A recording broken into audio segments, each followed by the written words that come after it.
It's about service. It's about selling that whole experience.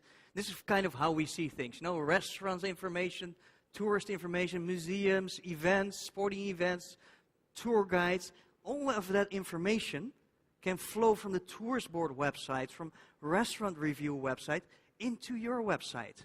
And it doesn't stop there. Your website also has to send its information out through this technology to other websites. There can be a tourist blogger who's writing a lot about your destination who wants to grab your content in your images. You don't want to have him copy, paste, retype. You should send the information out. This is like Web 2.0, the semantic web is what they call it. It's the whole 3.0 thing. Is about this information can go anywhere. It flows. Yeah? Websites are not like a big safe and it's locked in there. The information has to go from one point to the next one. But I think the key line here, well, first of all, there's what, where, and when stuff, right? How does the DMO, the tourism destination side, how do they know about this stuff? It's because the outside circle, those guys know what's going on. They know the what, the where, and the when. The what, the where, and the when was described with those three standards that I said earlier. iCal, the calendar stuff. The what kind of stuff is the RSS stuff. And then the KML stuff is exactly where it's located. But this fixes one problem. What we talked about earlier, we don't have the time to do it. You have a huge opportunity. This Tuscany online website actually has one big page. And it's full of RSS feed. All the information is there. All you have to do, click, you give it to your webmaster, put this in our website. Done. It takes 5 minutes. That's it. Okay, so who's using that? Who's using the RSS feeds from the Into Tuscany site on your website? If you're a hotel, any other business, do you use the information from that site? It's made there for you to pick up. They say, like, take this, take it, and automatically it comes to you. Whenever we have something new, we put it back on your website. So this is great. We give you some tips for hotel websites, but what we want to do as well is we want to challenge destination. Uh-oh. I think I'm going to be talking now. Sorry. It's not important anyway. What were you going to say? No, but the destinations, what we have to do is we have to leverage what they're doing right there on the destination side. We have to work together, get the information there, share it, and then push it back out to the places that actually can most benefit from it. Because if the destination marketing organization or the tourism board, if their objective is to make more money for you, to do the success of the whole region, they should share this information out so you can share this to your customer, so you can convince them to purchase something with you. Right?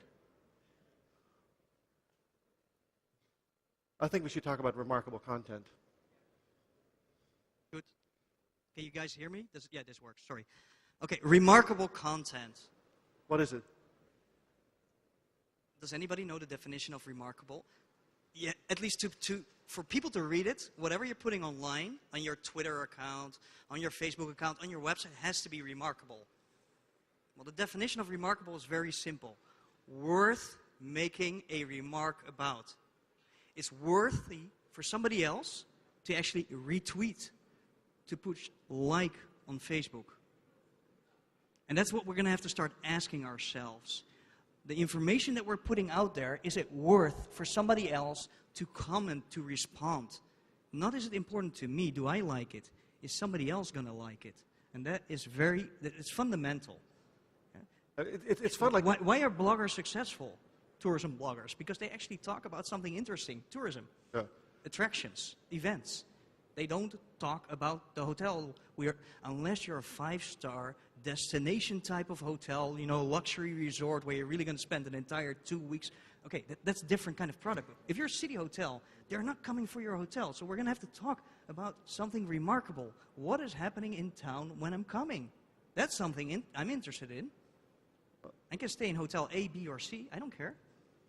But the hotel who's going to talk to me about what I can do. I had a reservations office in New York. I mean, we did this offline as well. If somebody would call our reservations office, and all I did, I hired actors and actresses. Why? They're creative. You would call that reservation office. So why are you coming to town? Oh, I'm coming with my girlfriend. I know the greatest romantic restaurant. They didn't know. They'd never been there. They just had a checklist. We gave them the phone numbers of the restaurants. We didn't even spend time on it. But that whole experience of, wow, these guys really cared about me. Yeah, that's where we're going to have to get. Yeah, it's something that is going to stick in their mind. And we have to think about that when we're looking at our website. Compare your website to 5 other hotels and ask yourself this question, very simple. How am I different? And I'm not talking about the product. What differentiation did I use? Did I give them any more information than just my hotel? What I like about it, like sometimes when we do these seminars, we ask the people in the room, like, okay, so you have your website, right? Maybe you've even added these buttons. Which button has been clicked most? On which page? Which story on your website or which content on your website is most remarkable? Which story have they mostly shared, have made remarks about? Shared with their friends because they thought it was something interesting. And frequently they don't answer it. I like what you did here, you know, those buttons, put them in hearts. Huh? I like it. I didn't see that one yet. No. That's really cool. But the thing is, people, they realize their websites are boring. Your website, and think about it, is there anything on your website that you think that you would share with your friends or that you think your customer would share with your friends? And of course, we're hoteliers. We're proud of our hotel. Oh, we're so proud. But it's very boring. proud. It's shiny, glossy marketing bull, right? What is remarkable? I think remarkable is this. That is remarkable. It is actually, finally. But some of you might know this. There's a book written about remarkable content by Seth Godin, and he talks about it and he gives a wonderful illustration about a purple cow.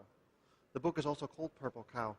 And the thing is, he describes it as like, okay, I'm driving down a windy road through the fields, and I'm looking at cows, driving around looking at cows, and suddenly I see a purple cow. Whoa! Did you see the purple cow? It was different. That's the whole game plan. That's the idea. If you don't have anything that stands out, if it's the same old boring sort of marketing stuff, my hotel is located in a historic building. It's very close to the city center. Yes, it might be essential to get some of the information out there. Stay 3, pay 2 promo. But it's not about social media. If you want your stuff to be spread by your fans, that's not the stuff that they're going to share. Okay, so in general, what is business, right? How does business work? Business is a little bit of trust, and trust to the power of brand, and relationship to the power of people, and value with the euros, right? And so brand is an important thing, right? What is a brand? What does a brand mean? A brand is something that you build, right?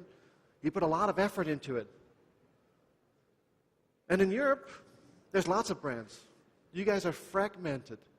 It's beautiful. Everybody's a little bit different. I think that makes it so much fun to travel here. But brand in some ways is also about like managing those expectations.